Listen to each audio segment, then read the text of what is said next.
Hi there. Hopefully you're joining us today to learn a little bit more about the much maligned TFSA. Today, Luft Financial will be going over what is the TFSA, what is it good for, and how to best utilize it in your financial plan.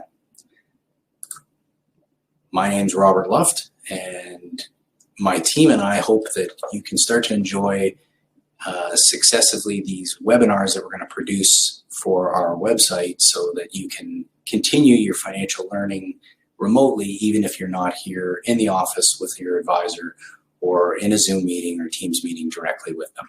So let's get right into it for today. This will be a quick webinar, but it should give you some of the basic understanding of what the TFSA is best used for and what is this thing? How do I use it in my financial plan? The first thing that we really have to focus on here is breaking up our financial plan into really two different parts and keeping it really simple to start. We like to break things up into parts of your plan that are for the short term and parts of your plan that are for the long term. So let's quantify that. Let's put some numbers to that. What does short term mean?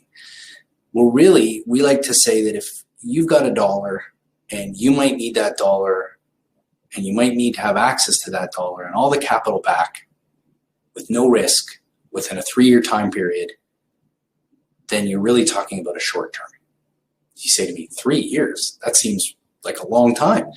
Ask yourself this. If it was the beginning of the dot-com bubble ending, if it was 2008 and 2009, if it was any other crises that was to occur right now, and you're in a balanced, diversified portfolio, how long do you think it would take that dollar, after it dropped during the crisis, to come back to $1? This is how you have to think about investing money. So first off, anything that you might need all of that dollar back for could be a renovation, a lump sum withdrawal, or you just want to have access to the money and zero risk, no volatility. That's what we call cash. So that is short-term in nature. These can be things like GICs, high interest savings accounts, your checking account, your savings account. Don't expect to make any money, net of inflation and net of tax. But every time you open up your statement, it's still going to be $1 with a little bit of interest. So that is not what the TFSA is for. If you look at long-term, means I've got $1, I don't need that dollar back in the next 3 years. I could get it back, but I don't need it for something specifically. These are what our long-term buckets are for. And these are things like real estate, your registered retirement savings plans, pensions like CPP, OAS, or if you've got a defined benefit pension. Cash accounts, by that I don't mean the investment is cash, but a non-registered account. And the TFSA. TFSA, you say? What is this TFSA? Well, let's think about some other product names that didn't turn out so well. Probably bad product names. Things like Pet Sweat Water or 666 Cold Prep. How about SARS Cola? The Barfy Burger? Tastes like Grandma Jam? Salmonella's Chicken Subs? Oof. The Stupid Child Deficiency Mop? What about this one, ladies, up in the corner here? The Ab Enhancer. Literally a piece of silicone you stretch across your belly while you're watching TV. Remove later, boom, you've got abs. Anyone remember the one in the middle? Some of you guys might be saying, hey, I remember that. I had one of those. The Gremlin. Why is that a bad name? Well, that's a bad name for a product because a gremlin was a mythical creature that destroyed technology. Naming a car after that? Not so good. Why is the TFSA being lumped in with these other stupid names, Robert? Let's go further. First of all, it's not being used right. So if we look at some statistics we pulled up from 2018, the average dollar amount of a contribution in BC was $7,764. The average amount of a TFSA withdrawal was $7,642. 69% of Canadians said they have a TFSA, the average being 27,000 in 2018. Average people are going to put 4,800 into this, but a third of the people don't know how much they can put in. They don't know that they can get penalized if they put too much in, and they can't identify what that limit is. So there's some significant gaps in understanding what is this bucket really for? Well, what does it stand for? TFSA, tax-free savings account. Must be a savings account. Well, the maximum I can put in is $69,500.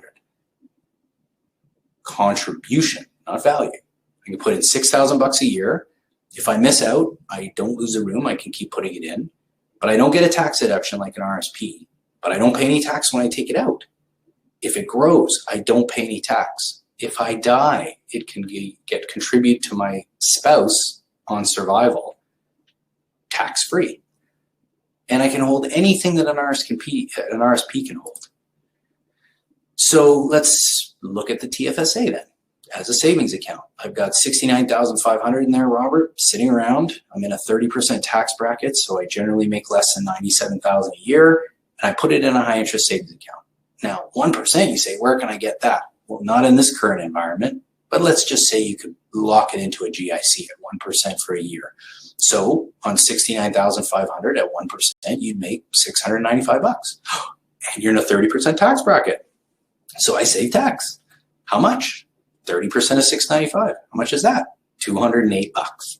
So I got $69,500 sitting in an account to save a whopping $208. I'm not very excited about this, nor are many Canadians,